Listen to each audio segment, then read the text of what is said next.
여행을 갈 때 산으로 갈까, 바다로 갈까, 국내로 갈까, 아니면 해외로 갈까, 이런 걸 선택하는 게 일반적이죠. 그런데 앞으로는 여행지를 지구 안에서 찾아볼까, 아예 우주로 나가볼까, 이걸 고민하는 때가 올 것 같습니다.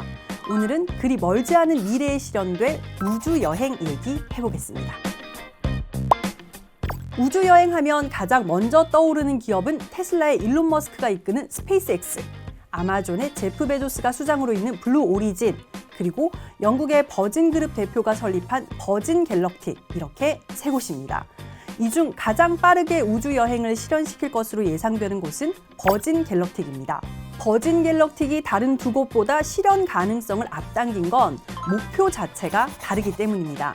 스페이스X는 화성까지, 블루 오리진도 달까지의 관광을 최종 목표로 하고 있지만 버진 갤럭틱은 그에 한참 못 미치는 카르만 라인까지 다녀오는 것을 상품으로 계획하고 있습니다. 카르만 라인은 고도 100km 상공으로 지구와 우주의 경계선으로 불립니다.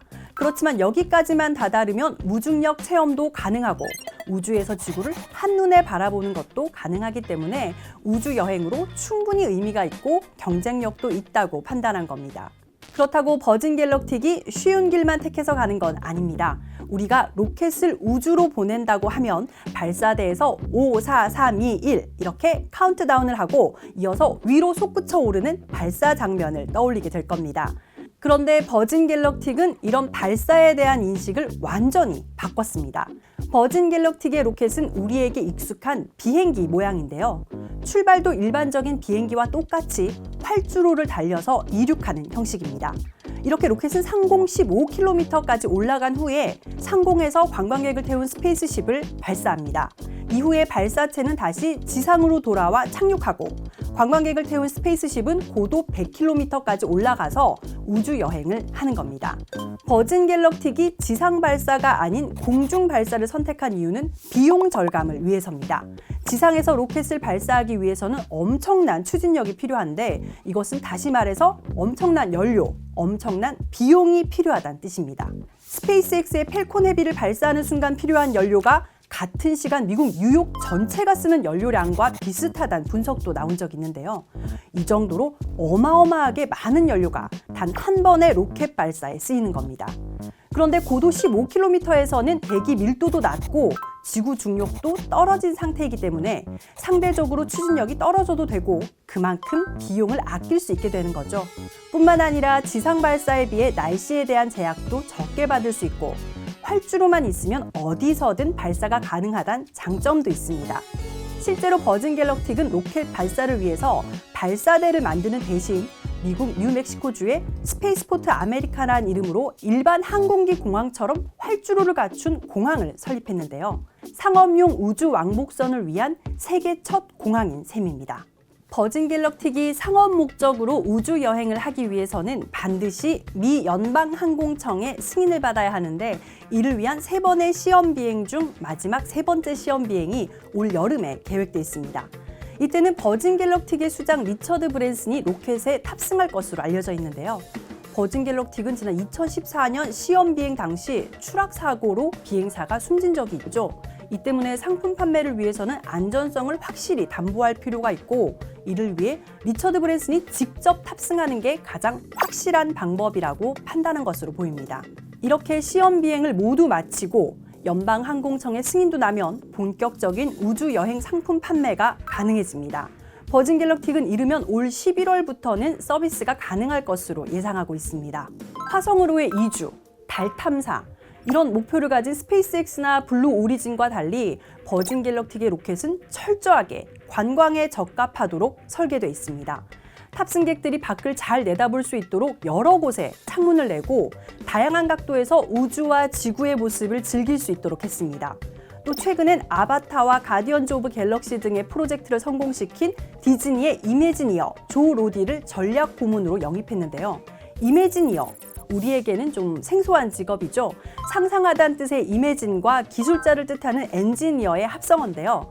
상상 속에서만 존재하는 우주를 멋지게 경험할 수 있도록 하겠다는 버진 갤럭틱의 의지가 엿보이는 대목입니다. 카르만 라인까지 갔다 오는 버진 갤럭틱의 우주여행 상품의 비용은 1인당 25만 달러, 한화로 3억 원 가까운 가격이지만 이미 600명 훨씬 넘는 사람이 예약한 것으로 알려져 있습니다. 레오나르도 디카프리오나 브래드 피트 같은 세계적인 스타들도 예약자의 이름을 올렸습니다. 덕분에 버진 갤럭틱의 우주여행 상품은 홍보 효과를 제대로 누리기도 했는데요. 그러나 정작 버진 갤럭틱이 진짜 큰 이윤을 남기게 될 상품은 이게 아니라고 보는 시각도 있습니다.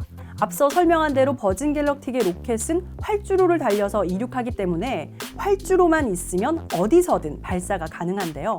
상공으로 올라가 다시 발사된 스페이스쉽은 우주로도 갈 수 있지만 방향을 돌리면 지구상의 전 세계 어디로든 이동할 수 있습니다.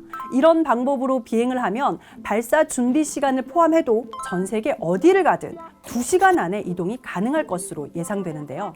전문가들은 이런 기술이 항공산업의 판도를 완전히 바꿀 수도 있다고 생각하고 있습니다. 지금은 전국이 일일 생활권이라고 하지만 이렇게 되면 전 세계가 일일 생활권이 될 수도 있을 텐데요. 정치, 경제, 문화에 미치는 영향도 상당할 것으로 예상됩니다. 자, 다시 우주 여행으로 돌아오면요. 지금까지 설명한 버진 갤럭틱이 상품화 자체만 보면 조금 앞서 있는 듯 보이지만 스페이스X의 우주여행 상품은 달까지 가볼 수 있다는 점에서 또 다른 매력이 있습니다. 일주일 정도의 일정으로 달까지 가서 달 궤도를 돌고 다시 지구로 돌아오는 여행인데요. 스페이스X의 달여행 상품은 2023년쯤 가능할 것으로 예상됩니다. 일본의 부호 마에자와 유사쿠가 첫 번째 관광객으로 예약을 마쳤습니다. 민간 기업 외에 나사도 우주여행 상품을 계획하고 있습니다. 상공 350km에 있는 우주정거장 ISS에서 최대 30일까지 머물 수 있는 상품인데요. 나사의 상품은 기용면에서 매력적입니다. 1박에 35,000달러, 한화로 4천만 원이 조금 넘는데요. 1박에 4천만 원이면 물론 엄청나게 비싼 여행이지만 한 번에 수십억 원을 호가하는 다른 상품과 비교하면 아주 저렴한 편입니다. 지금 각 기업들의 계획표대로 진행이 된다면 머지않은 미래의 우주여행은 실현될 것으로 보입니다. 다만 지금 제시된 가격은 너무 비싸죠. 로켓 재사용과 연료 절감 기술이 조금 더 진보하면 가격도 더 떨어질 수 있을 텐데요. 보다 많은 사람들이 우주여행을 경험할 수 있는 그날이 어서 왔으면 좋겠습니다. 지금까지 스낵처럼 가볍지만 끊을 수 없는 이야기 스낵인포였습니다.